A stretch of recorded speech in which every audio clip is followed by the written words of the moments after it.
네, 안녕하세요. BHA 혁신사례 오프닝 강의를 맡은 단국대학교 정효정입니다. 저는 기존에 이제 고용부에서 그 직업훈련과 관련된 다양한 연구를 수행하기도 했고요. 앞으로 스마트 혼합훈련과 같은 혁신적인 사례들이 더 많은 교육훈련 기관에서 나타나기를 기대하면서 이 자리에 섰습니다. 구체적인 내용은 제가 강의 내용을 통해서 여러분들께 말씀드리겠습니다.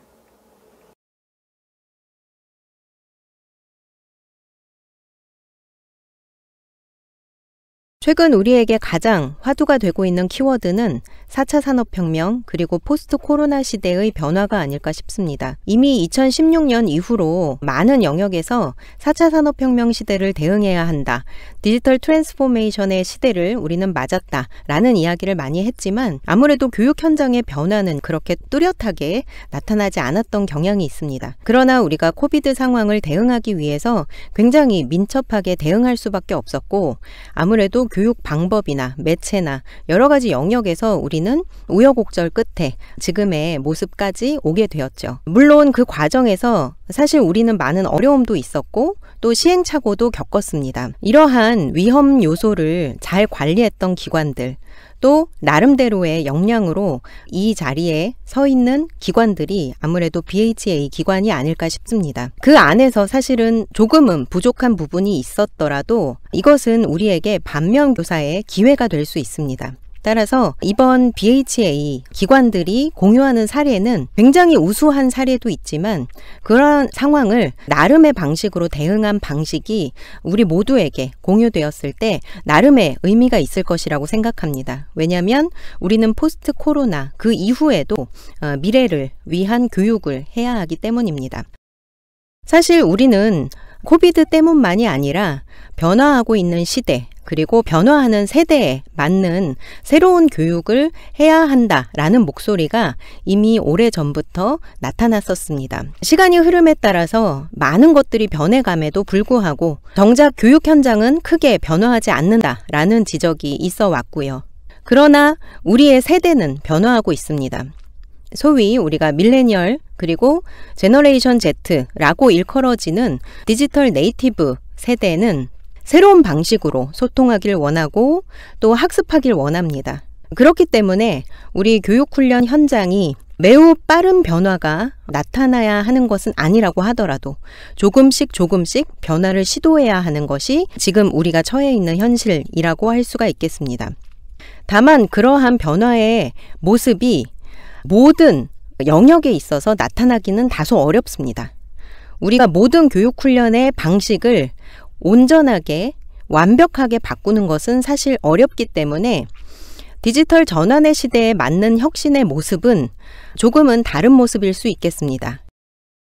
이를테면 파괴적인 혁신이라고 일컬어지는 혁신의 모습인데요. 전혀 다른 내용과 방식, 새로운 대상을 고려해야 하지만 그것이 모든 영역에서 적용되기 어렵기 때문에 일부 영역에서 실험적으로 우리가 시도할 수 있는 몇 가지를 작은 모습으로 실현해 나가고 그것이 전체적인 영역으로 혁신의 모습이 확장될 수 있는 어떤 프로토타입과 같은 시도가 이루어져야 합니다. 그것이 바로 직업교육 훈련 현장에서도 나타날 수 있는 어떤 변화의 작은 축이라고 할 수가 있겠는데요. 그것은 크게 4가지 영역에서 나타날 수 있겠습니다. 일단 체제적인 변화입니다. 혁신을 가능하게 만드는 기반이 되는 시스템을 구축해야 할 필요가 있겠고요. 교육훈련의 목표가 변해야 할 것입니다. 바로 훈련생 중심의 사고가 나타나야 할 필요가 있고요. 그리고 그 과정에서 우리가 일방향적인 어떤 교육훈련이 위주가 되었다면 학습과 지식을 함께 창출해 나갈 수 있는 그리고 그 과정에서 훈련 강사는 지식을 전수하는 사람이 아니라 지식을 함께 생성해 나가고 혁신해 나가는 모습으로 변화해야 할 것입니다. 자, 이 시간에는 제가 언택트, 우리가 어떻게 보면 비대면 상황에서 좀 시도해 볼 수 있는 그리고 대면과 연계해서 시도해 볼 수 있는 교육 전략들을 몇 가지 소개해 드리도록 하겠습니다. 작은 변화를 시도함으로써 어떻게 보면 큰 변화를 이끌어 올 수 있는 작은 전략들이라고 할 수가 있겠는데요. 제가 앞서 말씀드렸던 체제 구축이 우선되어야 하겠습니다. 가장 중요한 포인트 3가지를 좀 제안드리고 싶은데요. 일단은 우리가 이제 새로운 어떻게 보면 비대면 혹은 스마트 혼합훈련과 같은 새로운 모습의 성과를 만들어가기 위해서는 기존의 훈련 조직이 다소 변화할 필요가 있습니다. 이를테면 훈련 교사를 비롯해서 운영, 행정 지원 인력 등의 디지털 역량 강화가 필수적입니다. 그러한 변화의 전반을 기획하고 컨설팅할 수 있는 내부적인 역량을 갖추어 나가는 것이 필요하기 때문에 그것을 위한 전담팀을 운영하고 관련된 인력을 확보할 필요가 있겠습니다. 또한 2번째로는 무엇보다 이러한 변화의 취지와 목적, 필요성에 대한 공감대를 형성하는 것이 필요합니다. 지금 현재로는 코비드 상황이기 때문에 우리가 어쩔 수 없이 공감할 수 있는 방향으로 나아가고 있지만 장기적으로는 이것이 정말 우리에게 필요한 혁신인가, 새로운 변화의 모습이 적절한가라는 것에 대한 조직 내에서의 공감대를 탄탄하게 가져가는 것이 필요하겠습니다. 그리고 그 과정에서 많은 사람들의 참여를 부드럽게 우리가 유도하기 위해서는 여러 가지 인센티브 전략이라든지 역량 강화를 위한 기관 차원의 지원 노력이 필요합니다. 따라서 역량 있는 교수자를 위한 보상 체계와 또 지원 인력에 대한 보상 체계도 우리가 고려하는 것도 좋은 전략이 될 수 있겠습니다. 3번째로는 훈련 경험과 노하우를 우리가 축적해 가고 개인적 차원에서 머무르는 것이 아니라 조직적 차원에서 그러한 지식이 공유되고 확산될 수 있도록 조직 차원의 디지털 전환 역량 강화가 요구됩니다. 자, 이러한 것들이 체계적으로 이루어지기 위해서는 우리는 크게 2가지 차원에서의 점검이 필요합니다. 일단 교육훈련 자원에 대한 관리가 필요하겠고요. 교육훈련 프로세스에 대한 관리가 필요합니다. 먼저 교육훈련 자원을 관리하는 과정에서는 운영 인력 그리고 훈련 교사와 관련된 디지털 역량을 충분하게 관리해 나가는 것이 중요하겠고요. 전반적인 훈련 컨텐츠를 총체적인 관점에서 관리하는 것도 필요합니다. 또한 그것을 적절하게 지원할 수 있는 인프라와 플랫폼을 관리하는 것도 요구됩니다. 교육훈련의 프로세스를 관리하는 과정에서는 무엇보다 교육훈련에 대한 요구를 명확하게 분석하는 것이 필요합니다. 교육훈련에 참여하는 학습자들이 어느 정도의 디지털 역량을 갖추고 있는지, 또 자기주도 학습 수준이나 학습에 대한 기대, 이러한 것들을 우리가 명확하게 파악하고 늘 그러한 정보들을 우리 모든 조직원들과 공유하는 것이 필요합니다. 또한 교육훈련 방법과 매체에 대한 전문성을 강화해 나갈 필요가 있습니다. 이것을 내부적으로 우리가 잘 갖추어 나가는 것도 필요하지만 때로는 외부적인 도움을 받는 것도 좋은 전략이 될 수 있겠습니다. 훈련 과정에 대한 평가 그리고 학습자들의 성과를 우리가 지속적으로 분석하고 또 구성원들과 공유하는 것도 중요한 전략이 될 수 있겠습니다. 다음으로 제안해드리고 싶은 2번째 교육 전략은 바로 애자일 프로세스를 도입하는 것입니다. 사실 우리가 혁신을 한꺼번에 전면적으로 도입하는 것은 다소 어려움이 있고 또 굉장히 부담스러운 일이 아닐까 싶습니다. 자, 그래서 처음부터 완벽한 형태의 새로운 혁신적인 교육 방법을 시도하거나 컨텐츠를 완성하려고 하기보다는 다소 실험적인 접근이 필요합니다. 따라서 다양한 방식이나 유형에 대한 학습자들의 반응 또 훈련 성과를 확인하고 점진적으로 발전시켜 나가는 방식이 적합합니다. 자, 그래서 우리가 사실 비대면 상황을 지원하기 위한 다양한 아이디어와 실험들이 이미 올해 아마 이루어졌을 텐데요.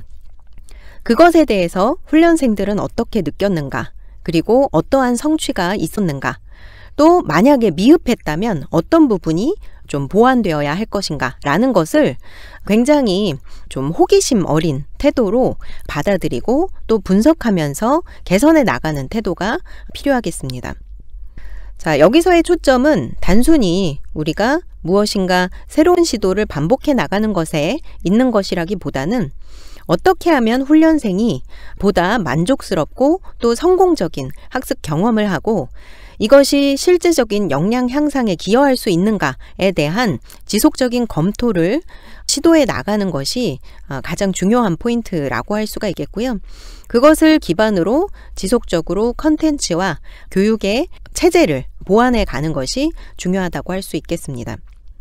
또한 이 과정에서 우리가 학습자들의 반응을 일반적인 어떤 만족도 설문이나 또 나름의 성과 분석을 통해서 계속해 나갈 수도 있겠지만 훈련생 중에서 양질의 어떤 훈련의 의견을 개진할 수 있는 서포터즈 모니터링단을 운영해서 그들의 의견을 적극적으로 수렴하고 개선해 나갈 수 있는 장치를 마련하는 것도 하나의 아이디어가 될 수 있겠습니다. 다음으로 소개해드리고 싶은 교육 전략은 다양한 원격 훈련 컨텐츠를 고려하는 것입니다. 사실 일반적으로 우리가 비대면 상황에서 활용하는 교육 컨텐츠, 일반적으로 동영상 컨텐츠를 떠올리게 되는데요. 그 동영상 컨텐츠도 다소 좀 포맷화된 경향이 있습니다. 강의식이거나 실습형과 같은 형태가 될 수 있겠는데요. 여러 영역에서 또 시도되고 있는 다양한 훈련 콘텐츠의 유형을 또 우리가 참조하고 또 재량학습 활동과 연계될 수 있는 과제도 좀 살펴가면서 다양한 유형을 좀 탐색해 보시기를 제안을 드립니다. 자, 그래서 우리가 다양한 방식 또 다양한 유형이 학습자들에게 어떤 반응을 나타내는가 또 어떠한 훈련 성과로 연결되는가라는 부분을 탐색해 가면서 이러한 유형들의 나름의 노하우를 가져가시면 좋겠습니다. 자, 이번에 BHA 기관들을 제가 방문을 하면서 가장 어려움에 처했던 영역이 아무래도 제조업과 관련된 영역이 아닐까 싶습니다. 그래서 기계와 관련된 또 용접과 관련된 컨텐츠를 개발하는 과정에서 이 영역은 원래 우리가 전통적으로 시도해왔던 교육 방식이 가장 효과적이기 때문에 원격 훈련으로는 다소 어려운 부분이 있다라는 어려움을 많이 토로하셨었는데요. 제가 해외 사례를 좀 찾아본 결과에서는 미국의 용접협회에서 굉장히 다양한 형태의 훈련 콘텐츠를 이미 오래전부터 운영해 왔던 모습을 확인하게 되었습니다. 물론 해외의 사례이기 때문에 우리와는 조금 맥락이 다를 수 있겠습니다만은 밀러사와 같은 용접 기술에 대한 어떤 전문성을 가지고 있는 기관이 다양한 교육훈련 기관에서 활용할 수 있는 컨텐츠를 제작해서 또 블로그 형태로 많은 훈련생들의 편의를 높이고 상시학습을 지원하고 있는 부분을 보게 되면서 앞으로 우리도 새로운 유형의 컨텐츠를 개발하고 시도해 보는 것이 하나의 살펴볼 수 있는 좋은 예시가 아닐까라는 생각이 듭니다. 다음으로 소개해드리고 싶은 교육 전략은 학습자의 고립감 그리고 조금은 부족한 자기주도성을 우리가 좀 지원하는 것이 필요하다라는 부분입니다. 저도 소속 대학에서 학생들을 만나면서 이 비대면 상황이 길어지다 보니까 수업의 과정에서 가장 어려움을 느꼈던 부분 중에 하나가 학생들이 느끼게 되는 고립감이었습니다. 교수와 직접적으로 만나서 소통하지 못하기 때문에 교수자가 어떠한 목표를 가지고 수업을 이끌어 가는지 파악하지 못하는 경우도 많이 있고요. 또 가상 공간 내에서 혼자 학습하고 있다라는 느낌으로 사회적 실제감이 부족해지는 그런 문제도 나타났습니다. 또 지속적으로 내가 어떠한 목표를 가지고 학습해 가고 있는가, 내가 과연 성장하고 있는가 라는 부분을 확인하기가 어렵기 때문에 느껴지게 되는 불편함이 있었는데요. 이런 부분에 대해서 우리가 훈련교사 차원에서 혹은 기관의 차원에서 빠르게 피드백을 제공하고 또 세심한 지도와 조언을 제공함으로써 이러한 부분에서의 어떤 고립감을 상당히 해결해 갈 수가 있습니다. 자, 그런데 이러한 부분은 꼭 대면 상황에서만 해소가 될 수 있는 것이 아니고 오랜 시간에 걸쳐서 우리가 원격 교육 안에서 나름의 해결책을 고안을 해왔었거든요. 그래서 이를테면 과제에 대한 교정적인 피드백을 우리가 온라인상에서도 충분히 제공을 해줄 수가 있습니다. 질문에 대해서 빠른 피드백을 어떻게 보면 우리가 온라인 소통을 통해서도 충분히 제공해 줄 수 있는 부분이 있기 때문에 맞춤형 보충학습 자료를 제공을 한다거나 또 온라인 토론이나 협업의 기회를 제공한다거나 또 교육 목표와 관련이 높은 과제에 대한 지도, 조언을 제공함으로써 학습자들로 하여금 내가 성장하고 있구나, 또 혼자 학습하는 것이 아니구나 라는 것에 대한 나름의 인지를 기반으로 또 학습에 참여할 수 있도록 유도해 보시면 좋겠습니다. 또 장기적으로는 훈련 교사의 디지털 역량을 개발해 가는 것이 굉장히 중요한데요. 물론 우리가 동영상 콘텐츠의 형태로 제공해 주는 부분에 대한 역량도 필요합니다. 다만 녹화형 콘텐츠를 개발할 때는 우리가 훈련 목표를 중심으로 must know, 반드시 알아야 할 정보를 중심으로 해서 굉장히 명확하면서도 부담이 적은 콘텐츠, 이를테면 마이크로 러닝 콘텐츠라고 할 수 있는 형태로 콘텐츠를 명료하게 개발하는 것이 좋은 전략이 될 수가 있고요.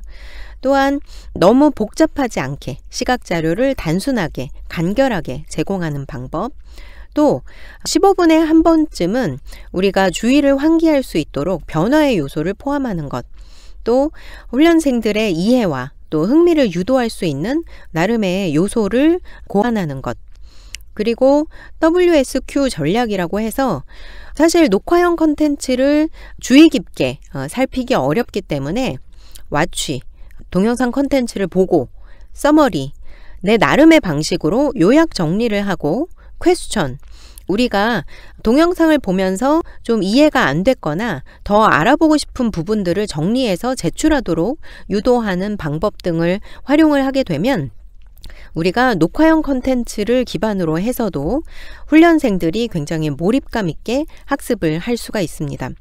또한 우리가 반복 학습이 가능하기 때문에 훈련생들의 역량을 훨씬 더 끌어올릴 수 있는 장점도 있죠. 자, 훈련교사 분들은 이러한 녹화형 컨텐츠를 개발할 때 염두에 두어야 할 부분들을 나름대로 익히면서 컨텐츠를 개발해 가시면 좋을 것 같고요. 또 실시간 수업을 운영하실 때에는 훈련을 시작한 이후에 1분 안에 훈련생이 참여할 수 있는 기회를 제공하는 것입니다. 또 5분에 혹은 10분에 한 번은 훈련생이 참여할 수 있는 기회를 제공을 반드시 포함을 해서 학습자들이 주의 집중이 흐려지지 않도록 참여를 유도하는 방법, 또 여러 가지 활동을 조합해서 훈련을 진행하면서 보기, 읽기, 말하기, 또 채팅창을 통해서 의견을 작성하기, 주석 기능을 활용해서 표현하기와 같은 다양한 활동을 조합해서 실시간 수업을 진행하게 되면 몰입도를 높일 수가 있습니다. 자, 그림에서 보시는 바와 같이 실시간 수업에서는 특히나 훈련 교사의 표정이나 또 반응이 굉장히 적극적일수록 우리 훈련생들의 참여를 유도할 수 있고 주의를 집중시킬 수 있기 때문에 그러한 태도도 굉장히 중요할 수 있겠습니다. 또 훈련이 종료된 이후에는 지속 가능한 또 훈련 성과에 기여할 수 있는 다양한 의견을 수렴하고 또 피드백을 제공하는 부분도 필요합니다.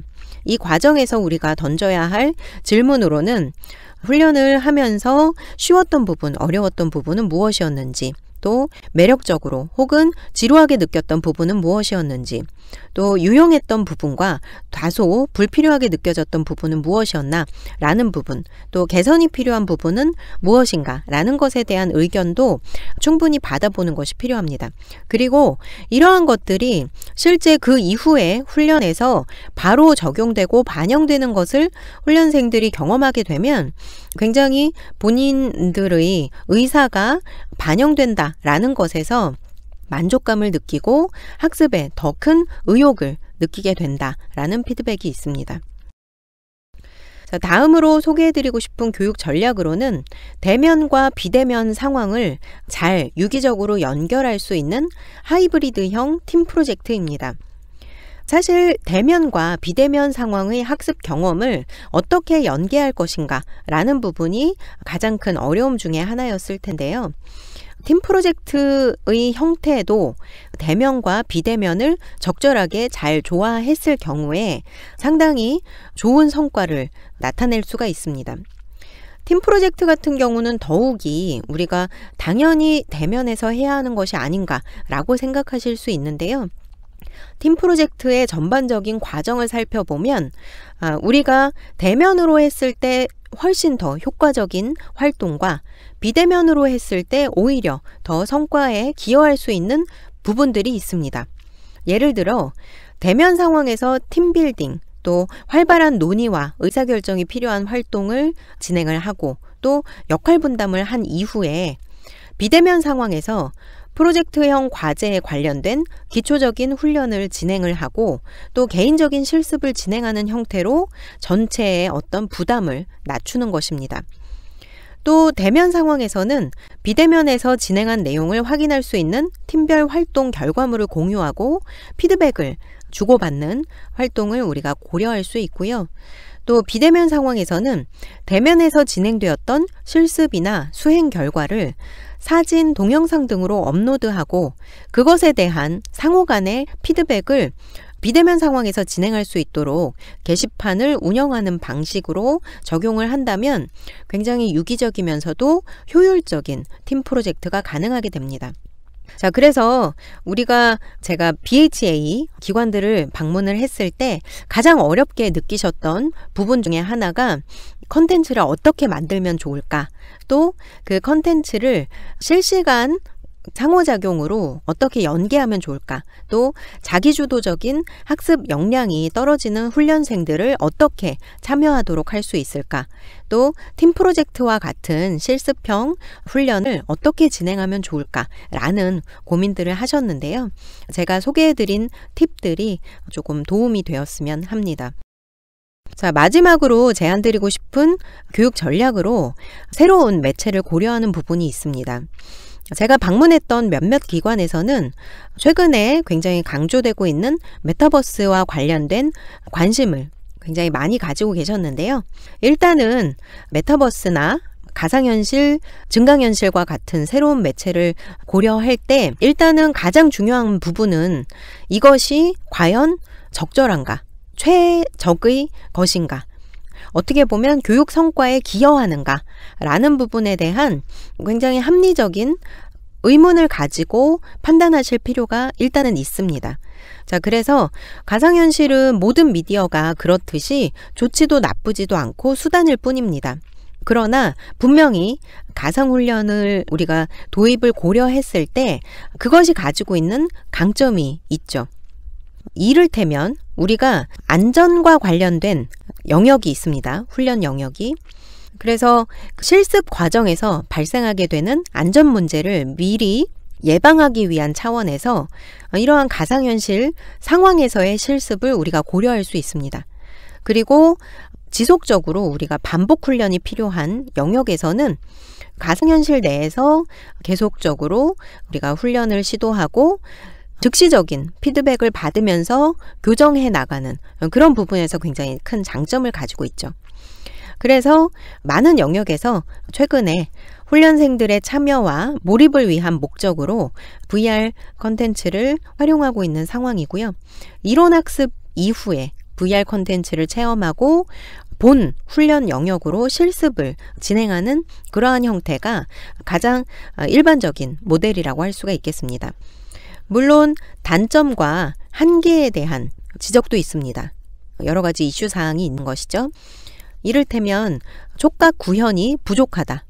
정말 우리가 실제 업무 현장에서 구현해야 할 어느 정도의 퀄리티를 가상현실 안에서는 구현해내기 어렵다. 또한 실제 현장과 VR 컨텐츠 간의 이질감이 굉장히 높다.